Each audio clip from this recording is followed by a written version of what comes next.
സമാധി സ്ഥലം എന്ന പേരിൽ നിർമ്മിച്ച കോൺക്രീറ്റ് അറ തുറക്കാനുള്ള പോലീസ് നീക്കത്തിനെതിരെ കടുത്ത പ്രതിഷേധം. BSDP, ഹിന്ദു ഐക്യവേദി എന്നീ സമുദായ സംഘടനകളും പിന്തുണയുമായി വന്നതോടെ സ്ഥിതി വഷളായി. കല്ലറ പൊളിക്കണമെന്ന ആവശ്യവുമായി ഒരു വിഭാഗം നാട്ടുകാരും തടിച്ചുകൂടിയതോടെ സംഘർഷാവസ്ഥ.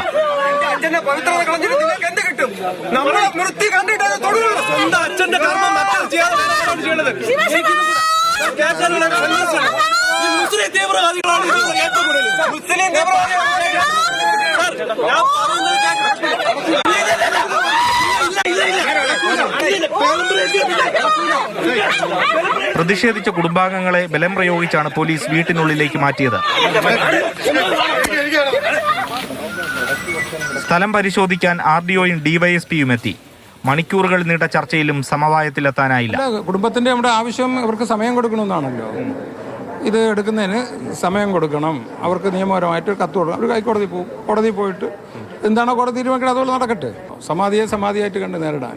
സംഘർഷാവസ്ഥ തുടർന്നതോടെ നെയ്യാറ്റിൻകര പോലീസ് സ്റ്റേഷനിൽ സബ് കളക്ടറുടെ നേതൃത്വത്തിൽ സമവായ ചർച്ച. ഗോപന്റെ മക്കളായ സനന്ദനെയും രാജസേനെയും അഭിഭാഷകനെയും വിളിപ്പിച്ചു. കുടുംബത്തിനോട് നമ്മൾ സംസാരിച്ചിട്ടുണ്ട്. അവരെ ഒരു ലീഗൽ അവരുടെ ഒരു പ്രധാനപ്പെട്ട ആരോപണം അത് നമ്മളൊരു വേറൊരു രീതിയിലെടുത്ത ഡിസിഷനാണെന്നുള്ളൊരു കാര്യമായിരുന്നു. പക്ഷെ നമ്മളതല്ല, അതിൻ്റെ ഒരു ലീഗൽ ആംഗിൾ ഫാമിലിനെ പറഞ്ഞ് മനസ്സിലാക്കിയിട്ടുണ്ട്. ഇതുമായിട്ട് മുന്നോട്ട് പോകേണ്ട ഒരു ആവശ്യത്തെക്കുറിച്ച് തന്നെയാണ് പോലീസും പറയുന്നത്. അപ്പം അതിന്റെ ഇതിൽ നമ്മൾ പുതിയൊരു ഡേറ്റ് നിശ്ചയിച്ചിട്ട് വീണ്ടും ഇതായിട്ട് മുന്നോട്ട് പോകും. നെയ്യാറ്റിൻകര ആറാലുമൂട് സ്വദേശി 70-കാരനായ ഗോപൻ വ്യാഴാഴ്ചയാണ് മരിച്ചത്. നാട്ടുകാർ ദുരൂഹത ആരോപിച്ചതിനെ തുടർന്നായിരുന്നു കല്ലറ തുറന്ന് പരിശോധിക്കാനുള്ള തീരുമാനം.